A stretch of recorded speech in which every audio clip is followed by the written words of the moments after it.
if somebody actually wants change, wants to actually alter those issues, they're going to vote for me. We need to be building up and fortifying our democratic institutions. That's not what the Constitution was written for. It was written for the times when it's inconvenient. Welcome to the Curators Podcast, a place for the Kennedy curious. Hello, everyone. This is Paul with the Curators Podcast, and I'm here with my co-host, Brenda, and we have a special guest today, Kelly Ryerson. Before I introduce Kelly, I'd like to just spend a moment with everyone and present a little clip here that I think will appeal to many of us, and it'll express the importance of our message today. What the government, media, and universities won't discuss is that our food supply is literally covered in carcinogenic, endocrine-disrupting, microbiome-destroying pesticides. Our farmlands have become a dumping ground for toxic chemicals that our regulators either refuse to test or they do test and then they lie about what they found. The pharmaceutical giant Bayer purchased the agricultural chemical company Monsanto in 2018. Yeah. And so now a pharmaceutical company effectively owns our food supply. So I have to ask you, what incentive does Bayer possibly have to keep our population healthy? This is the same old story of the prioritization of corporate profits and bureaucratic power over our basic right to human health.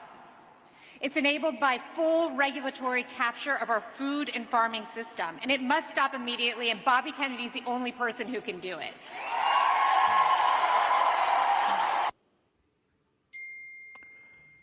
So that is a clip from Kelly Ryerson speaking at the nomination of Nicole Shanahan in Oakland a few weeks ago. I'm going to introduce you now properly, Kelly. Kelly Ryerson is an environmental health writer, filmmaker, and ardent public health advocate. After suffering 2 times with hyperemesis gravidarum, or HG, Kelly left her career in finance to study functional health, nutrition, and disease prevention.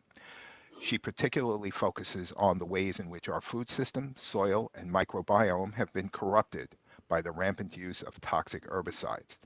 Kelly has a BA from Dartmouth College in economics and an MBA with a certificate in healthcare public policy from the Stanford Graduate School of Business.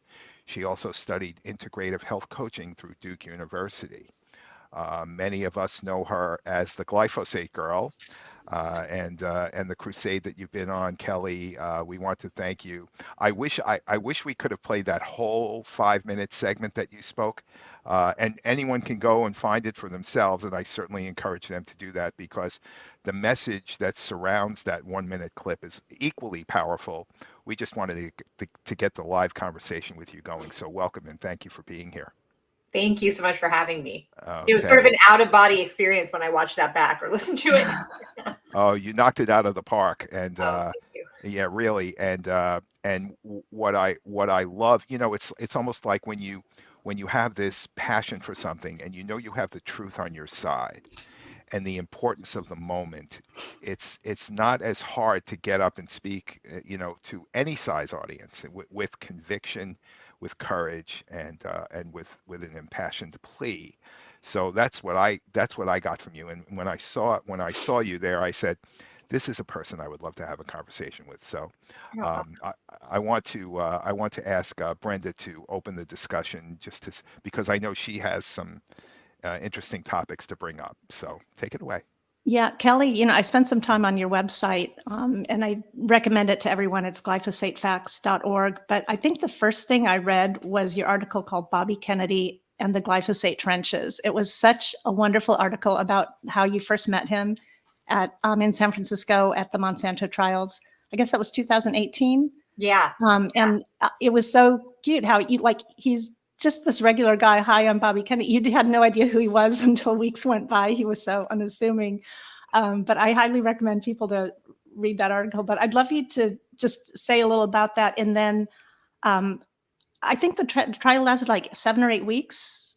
I Yeah. believe. Like, Yeah. what is one of the most shocking things you learned about the corruption within Monsanto and the EPA, or how they conduct their studies to cover the truth? Like, is there anything that just stood out to you? Well, so much of it was so shocking to me because I generally come into a lot of things with a lot of trust. Maybe not so much since I started being Glyphosate Girl, but my feeling when I first realized that glyphosate was a problem for me in terms of it being sprayed on a lot of our grains, I I thought what we need to do is tell our regulators that this is happening.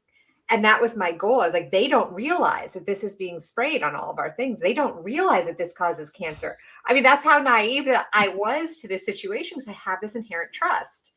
And so going to the trials, like that, I went to several of them, but to the Lee Johnson trial in 2018, where I met Bobby first, and hearing how much the EPA works side by side, hand in hand with the corporations was shocking to me because that isn't just with glyphosate, it's with anything that requires regulation. It's across the board. Mhm. And to the point that there was a long expose of from these internal documents called the Monsanto Papers that were the discovery documents that were used for the lawsuit that Bobby was in. And in those documents, you could see that Monsanto worked really, really hard to make it seem like the independent science was saying that glyphosate doesn't cause cancer. And the way that they did this was, and the documents show this, it's not even hypothetical, would go and hire an organization that had a staff of PhDs to write the paper that would come out in support of the fact that glyphosate is not carcinogenic. Then they send that over to the EPA, and then the EPA decides that's the most important paper. And look, it's peer-reviewed independent research. And to this day, those documents are still sitting in the EPA releases. What studies do we base our decision on? They're still there. And it's been proven that they were ghostwritten and paid for by Monsanto to say that glyphosate didn't cause cancer. And I think that those massive manipulations are going on all the time across the board with all these products is so scary and makes you completely realize that you cannot trust your regulators. So it sounds like, just for somebody listening to this, Kelly, let's say they're hearing it for the first time and we're talking about glyphosate, and we know that it's carcinogenic, and we know that we allow in this country something like 10 times the amount of glyphosate to be sprayed on our crops that European countries allow, and most of the world, in fact. In fact, many countries don't even allow it at all. So somebody would look at that and say, would the EPA actually take the public health of America and throw it under a bus like that just to satisfy these corporations?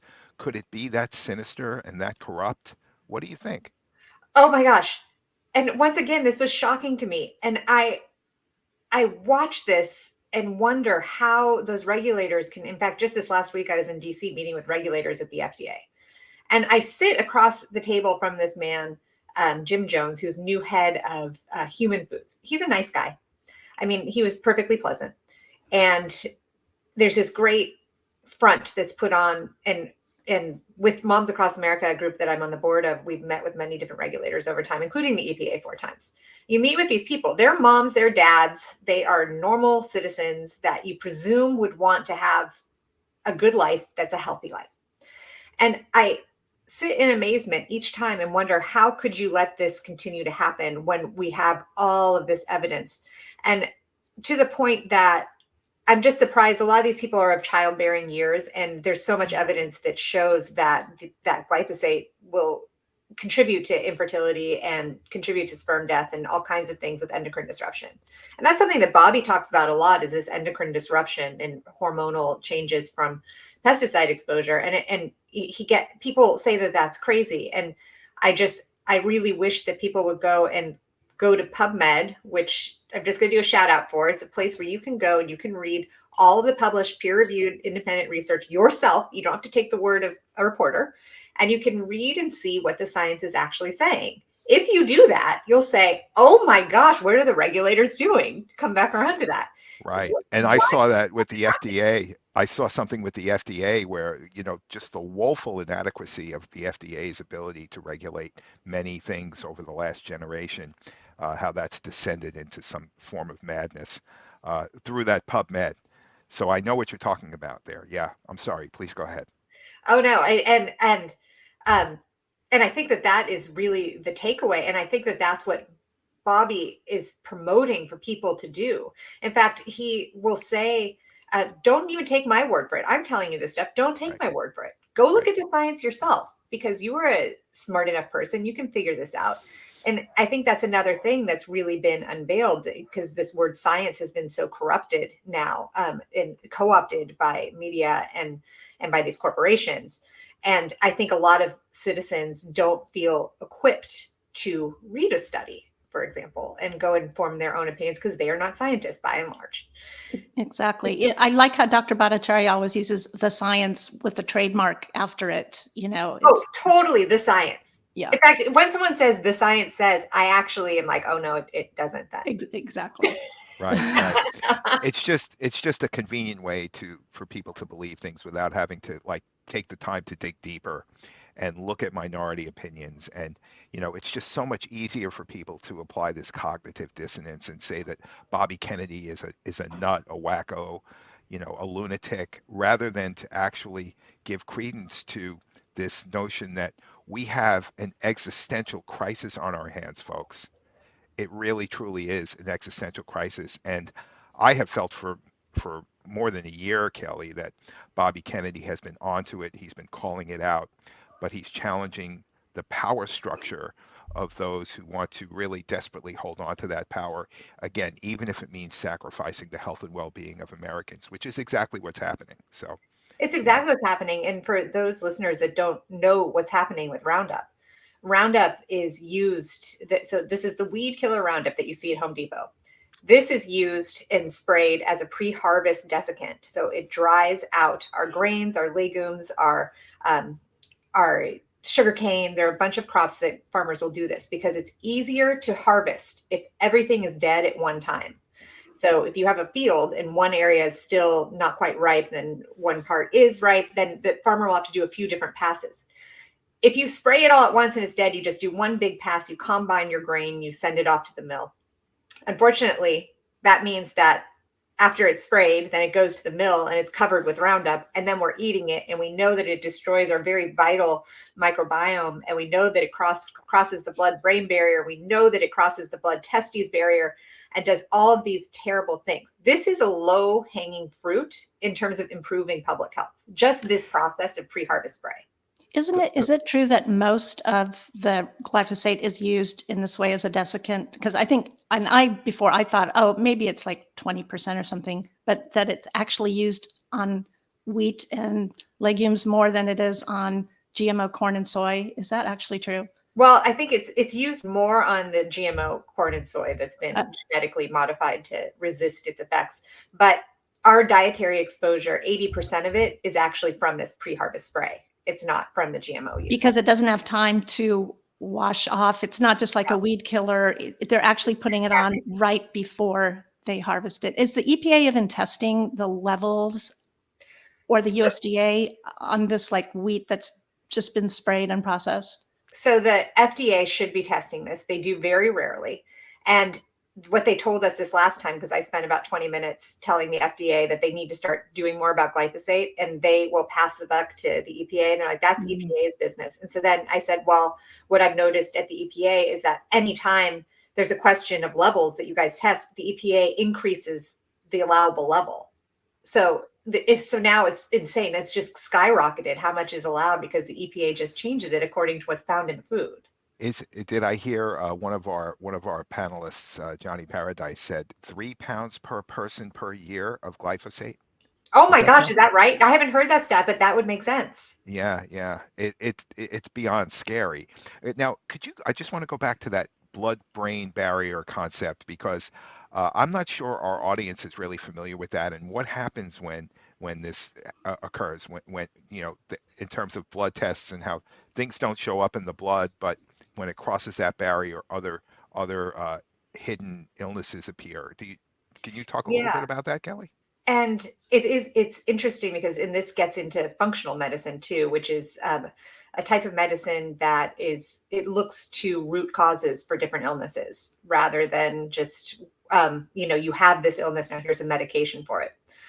And that's what I love about figuring these things out.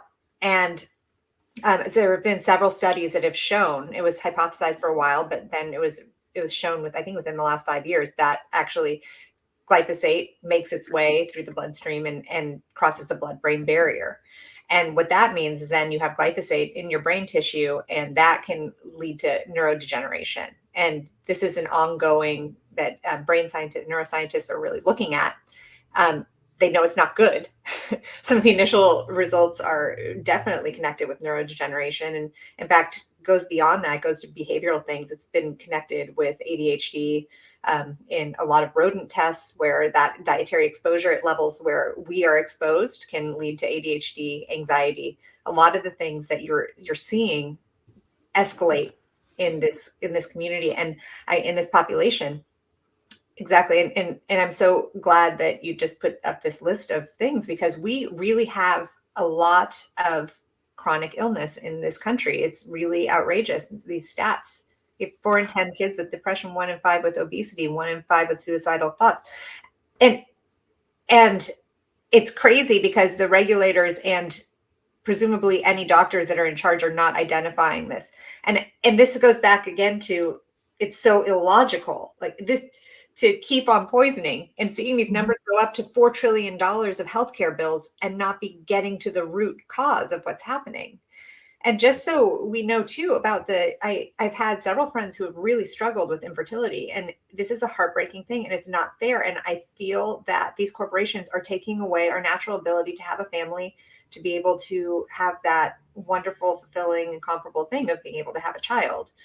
Glyphosate will go in and mix in when embryo is trying to implant into the side of the uterus. It can cause the separation, and then the implantation doesn't happen. We also know that it decreases testosterone levels, can impact the estrogen levels. There's a really horrific study that came out from Dr. Shauna Swan, who wrote the book Countdown, and that is a book that everyone should read, because it explains a lot of the environmental toxins causing this cataclysmic drop off in fertility. But with glyphosate, her study that she did was testing the second trimester urinary content levels of glyphosate in a group of women. And then she went and she measured the genitalia of the babies that were born. And what she found is that those women that had elevated levels of glyphosate in their urine had baby girl fetuses that had an androgenization of the genitalia. So it's an elongation between the vagina and the anus. And so that's a masculinization. And you're looking at end of species. That's not crazy. That's what that is. I don't even want to say. That's what the data shows. The sad thing is, though, then there's going to be naysayers and things. Oh my gosh, these people are conspiracy theorists. Yes! People are crazy. It's just Right. So, those stats I showed, that's from an article I wrote months ago, where I was citing some stats from government agencies and the Children's Health Defense Fund, and you read those stats at your speech as well. And you can talk, and I feel like we need to talk a little bit about autism here, because you really honed in on that, what the numbers were a generation ago, what they are now, and the need to get to the root cause of this. Again, I use the term existential, Kelly, because Wall Street came for our wallets, right? But the healthcare industry is coming for years of our lives, especially those who are in the middle class and lower middle class and the poor. They are suffering the most, and we have all the stats on that too. But would you talk a little bit about autism, please? Yeah, and that stat is shocking. So the stat that I said in the speech is that 1 in 22 kids now in the state of California are diagnosed with autism. In 1970, that was 1 in 10,000 kids. And wow. The fact, and Bobby will say this too, a lot of people that don't want us to be looking at root causes will say, well, that's because it's being diagnosed more correctly. But anyone who's been around a few years knows that that was just not the case just a few years ago. And no, in terms of the root cause, I'd love to get your thoughts on this. You don't have to answer this now, but maybe something to ruminate on going forward. I've always thought that, we were once Bedford Falls in this country, and now we've turned into Pottersville, and the juice for that, the fuel for that has been debt. Now, you have an economics background. I always felt like debt and the incursion of debt through money printing has kind of been the enabler for all of these atrocities to take place. And that to me is the ultimate root cause, because that enables the dark side of human nature to take hold, and the pursuit of profit and power over what Bobby talks about as capitalism supposedly being harnessed to a social purpose, right? Where we go in business because we want to make our communities better. We don't want to take from people. We don't want to take years of people's lives away so that we can enrich ourselves, right? I mean, isn't that fundamentally what what we should be looking to accomplish? That is absolutely so spot on. That is exactly what I have thoughts of. And this ability to just continue printing money as though it's play money, it really confuses me. And it doesn't allow for a highly effective system that we've been built in the United States to function under. Capitalism can't work that way, No. because there's no end result. Like, the economics don't work out effectively. Because when you print that money, we know for a fact, and certainly the COVID 2020 $4 trillion that was printed by the Fed, the Cantillon effect, or the Cantillon effect, says that those closest to the printing press are the ones who benefit disproportionately. And so this 99.9% of that wealth, of that money, went to the top 1/10%. But it's not just the money that goes to them, Kelly. It's the power that goes to them too. And once they have that power, they are very, very reluctant to give it up.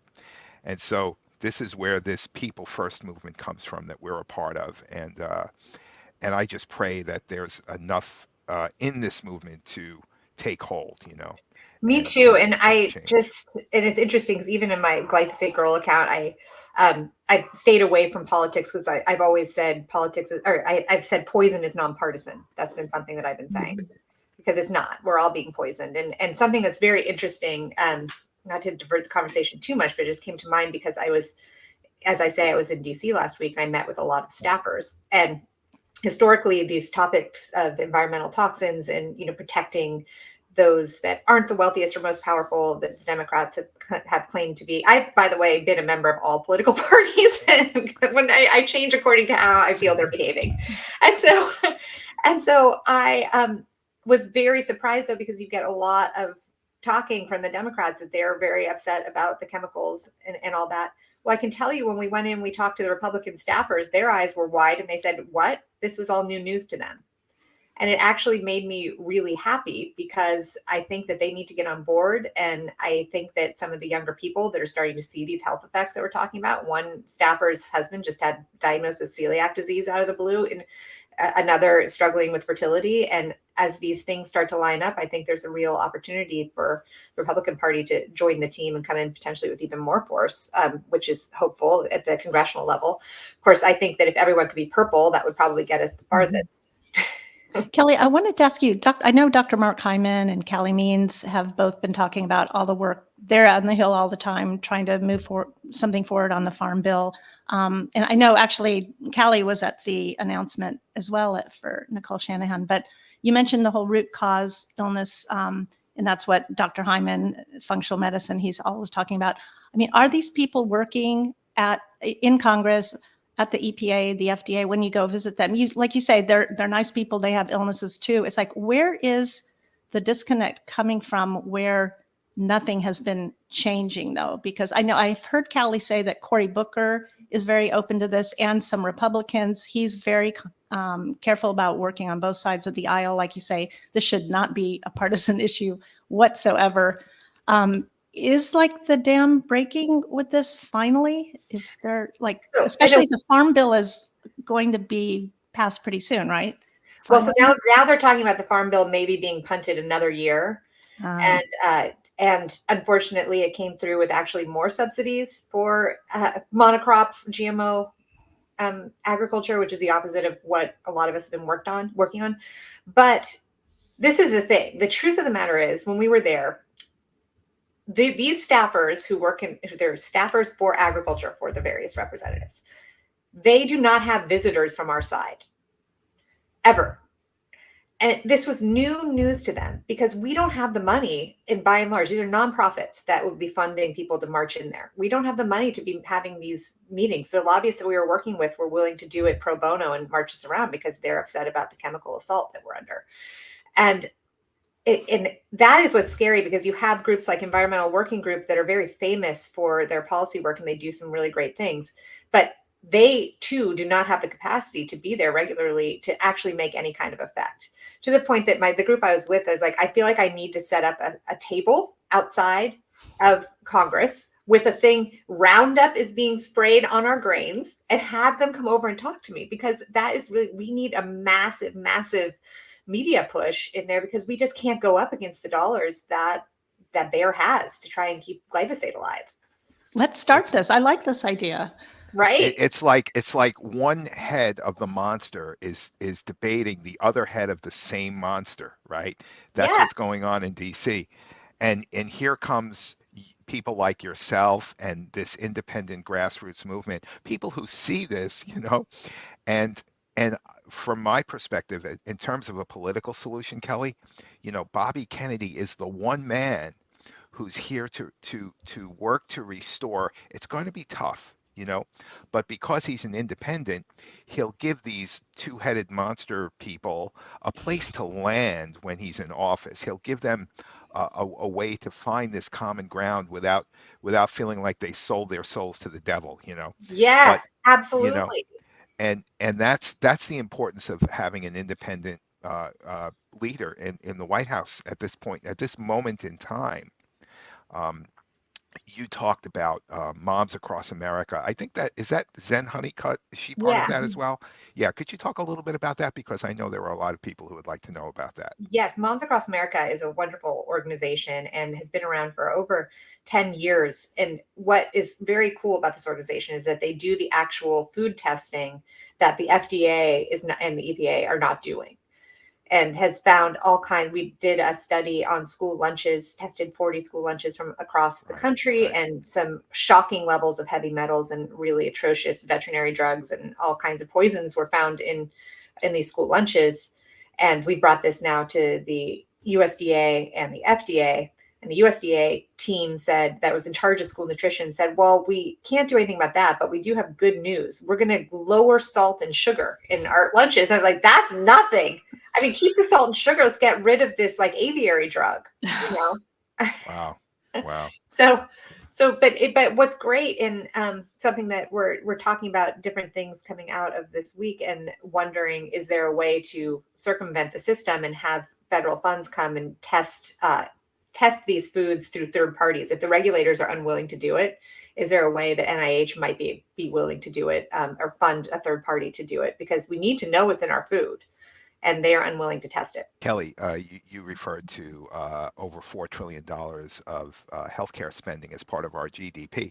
That doesn't bode well for GDP. It certainly doesn't say that our GDP is a healthy economy. It's if we're spending nearly 20% of that GDP chasing chronic disease, right? And then we could also add in some other things like funding 700 something military bases abroad. We're not here to discuss that, but I've had this sort of view that GDP is largely a fictional number that we all tend to believe in and rely on. What would happen, do you think, if we suddenly embraced a system of wellness over sickness, where the companies were actually motivated to promote wellness, not just the pharma, but the hospitals, the food companies, the whole group of them, if they were promoting wellness over sickness? Do you think that would hurt GDP? Do you think it would be just a new area of growth? Have you thought about that at all?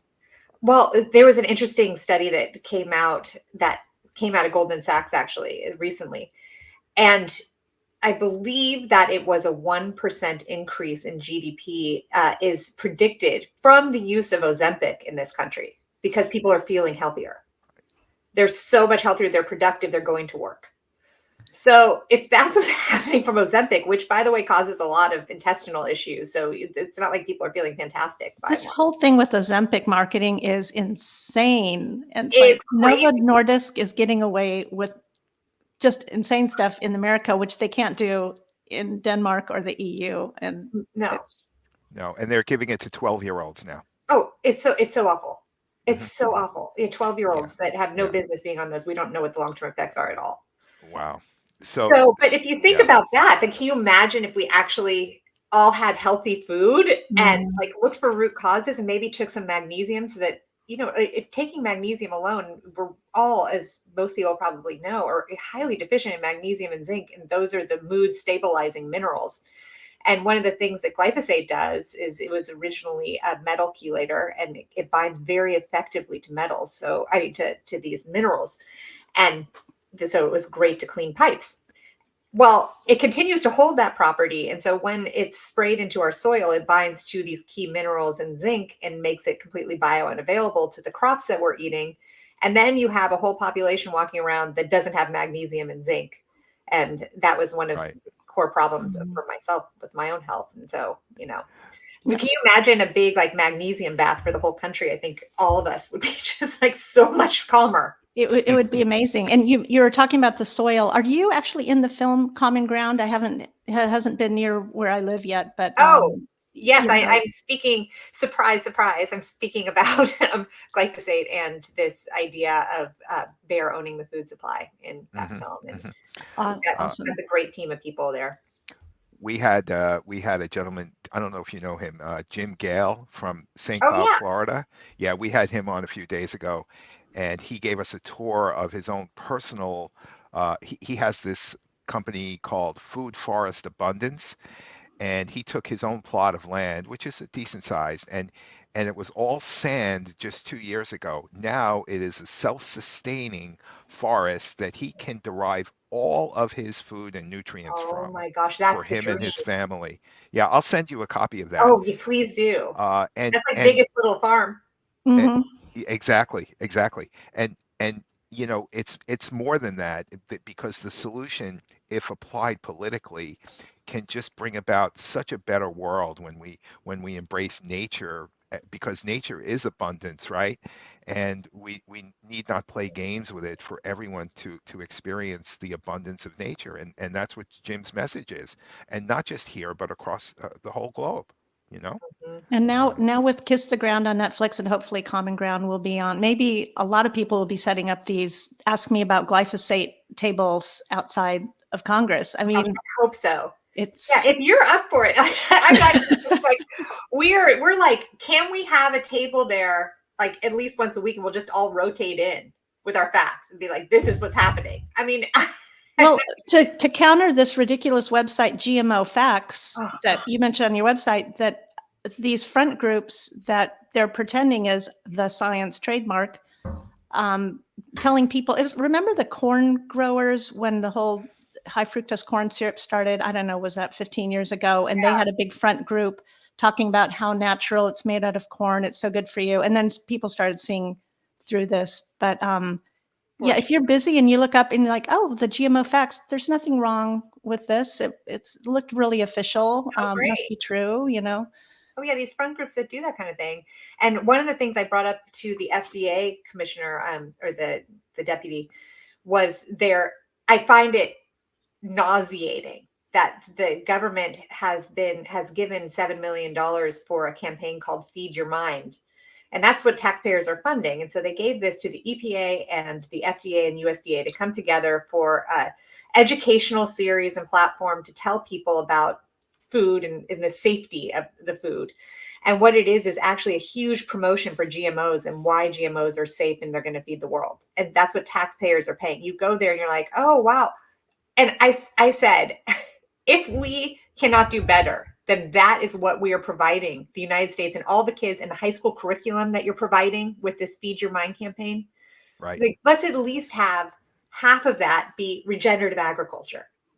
I don't know which PR firm they hired a long time ago, but this whole thing that the only way to feed Brenda, the world. excuse me, it was the same PR firm that the tobacco companies had Yeah, way back when. exactly. Is Probably. that ketchup? This whole or is thing that- of like the only way to feed the world is through genetically modified monocrops. People still believe this. I totally still believe it. And I'll have these conversations, and it's hard because you don't want to jump. As soon as that door's open, you feel like jumping in. I'm like, and they say, but how are we going to feed the world? And I'm like, well, there are ways to do it Mm-hmm. Yes, there are. very gently. Yeah, yeah. So, one of the things Brenda and I were talking about before, Kelly, was this issue of labeling. Have you any experience with that at all?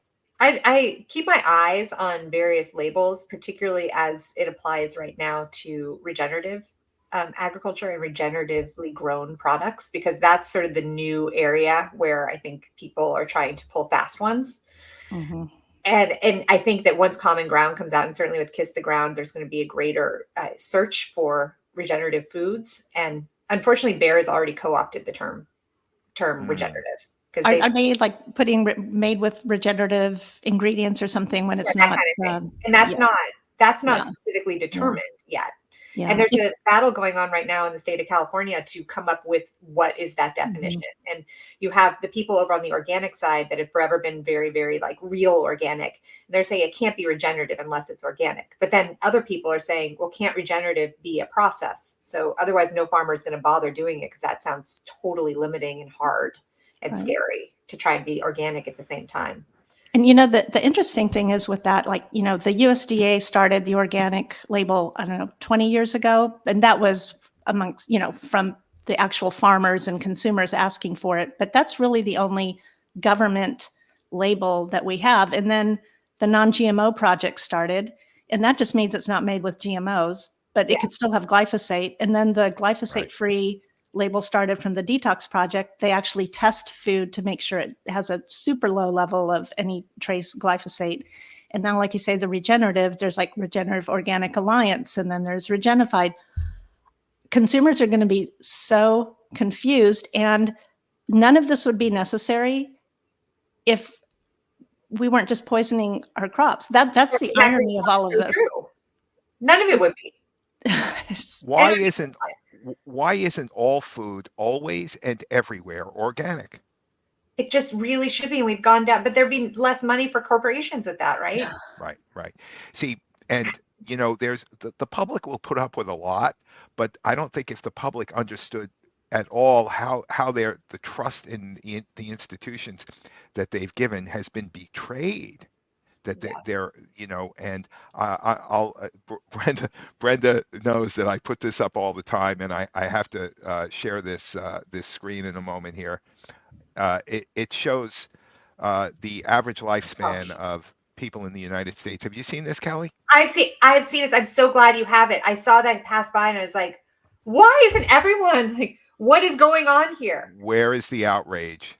Where is the outrage? I'm so glad you're bringing this up. It went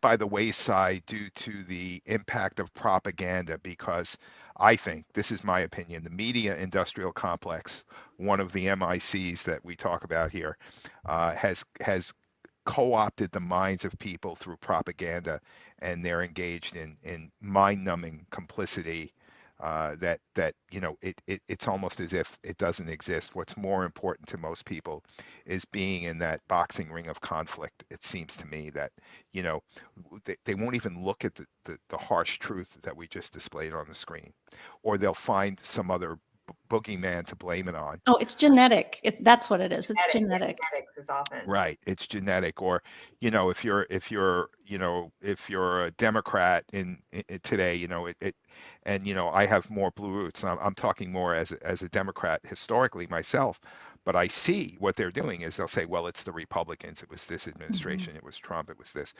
But the reality is it's both. It's both, because they rely, and this goes into the concept of political funding and how do you stay in power, and you accept lobby, you trade off lobbies for donations. And in order to stay in power, you're getting major contributions from these corporations that not only are taking advantage of people and their health, but they're helping to write the laws too, Kelly. Well, they're totally helping to write the laws, to the point that a separate thing that I'm dealing with actually in my city, San Mateo, California, is rollout of 5G, and they're taking no regard to the fact that they're putting the facilities right next to people's homes and children's bedrooms. Wow. This is happening, Wow. and they're just rolling on through. And we've been fighting with our community. This is something Bobby is very focused on. He better get elected because this will stop tomorrow. We're really fighting with our city council. The FCC called our city council and said, "Oh, we need to tell you, there's not much you can do." And so they're believing it, and then making all of us so sick, and it's so heartbreaking. But when I was in DC, I met a staffer whose main job right now is to make sure that something called NEPA, which is the Environmental Protection Act, you can make an argument, I don't want to have that cell tower there because you haven't done a study to see how it's going to impact the nature around it. So the birds so that's the last kind of ground that we have to stand on when we're fighting these things. Well, he is specifically working on making it so that no longer will apply with 5G, so that it takes even more power out. And right. That's his full-time job. And it blows my mind. And he's talking about it like this is the best thing ever, and we're going to just free everything up. Well, that's the thing. Like, even if you say something like that, it's the whole conspiracy theory gets thrown at you. Like anything like this, it's like, it's Pottersville on steroids is what it is. I was making that distinction before, right? You're in this world of Pottersville. All of a sudden, all kinds of atrocities start to make sense and justifiable, right? They're as if we have no regard for the health and welfare of the average person. None. It's insane. Yeah. And I think until you've had I also had a history of some illnesses that didn't quite fit into the mainstream. So I got really into functional medicine and organic diet, all of this. I think so many people in that position, was our wake up call. And until it happens to you or someone a lot of people just don't dig into all of this issue of what's in their food. And that's the thing. And I always am surprised because my story is so similar, it sounds like, to yours, where it's confusing and then you finally get to the root cause. I'm very surprised when I meet parents who have a child. For example, a friend of mine has a child who's 2 who has Crohn's disease. Mm-hmm. And they can't fathom that it's the food. And she's very smart, this mom. And she can't fathom that that's maybe contributing to it. And so instead she takes for, a IV infusion every 6 weeks to keep the Crohn's at bay, I guess. And that kind of, that I guess that's a problem with the medical system, that they're not pointing to anything, but now your child's going to be on an IV for the rest of her life, Right, right. But it is interesting when tragedy strikes and you don't correct course.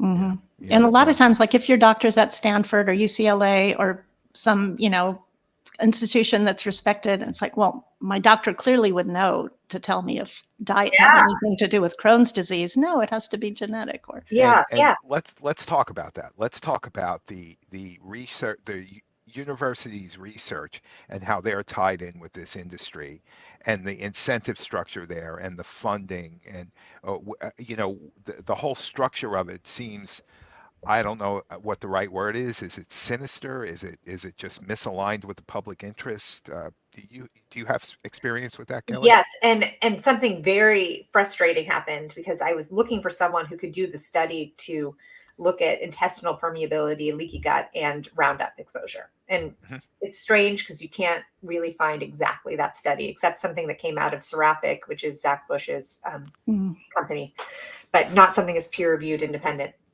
And I asked a really preeminent scientist in functional medicine if I could find the funding, would he be willing to do that study? And he said, I can't do that because Harvard would fire me.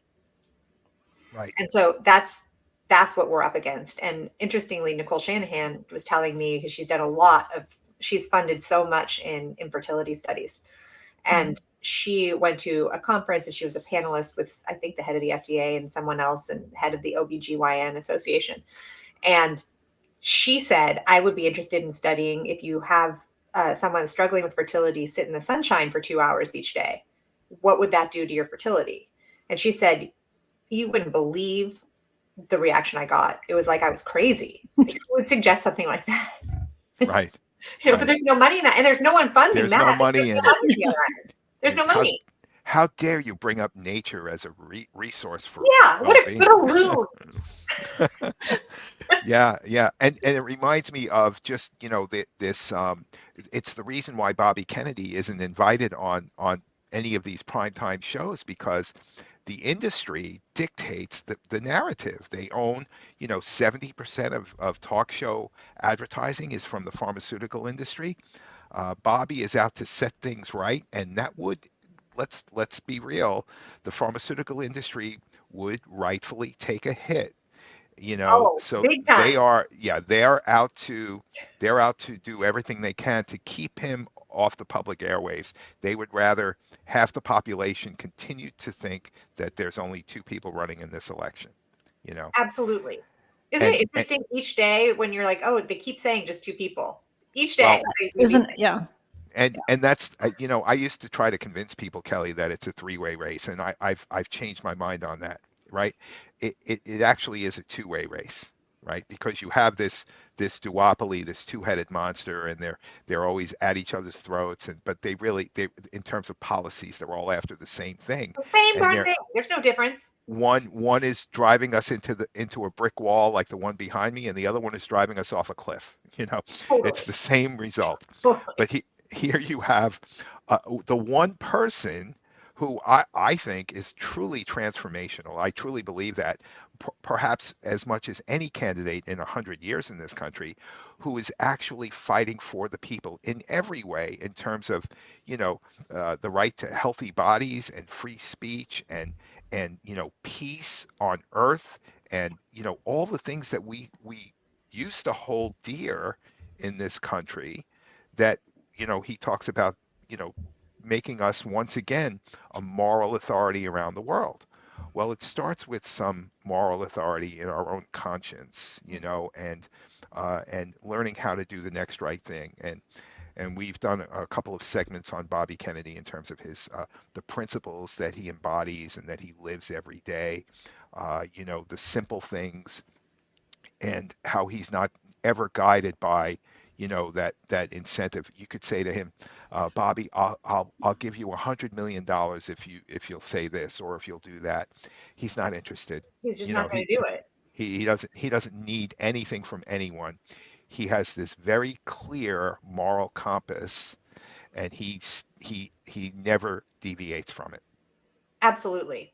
And I would also like to say that I've gotten to know Nicole Shanahan a bit, and she is built exactly the same way.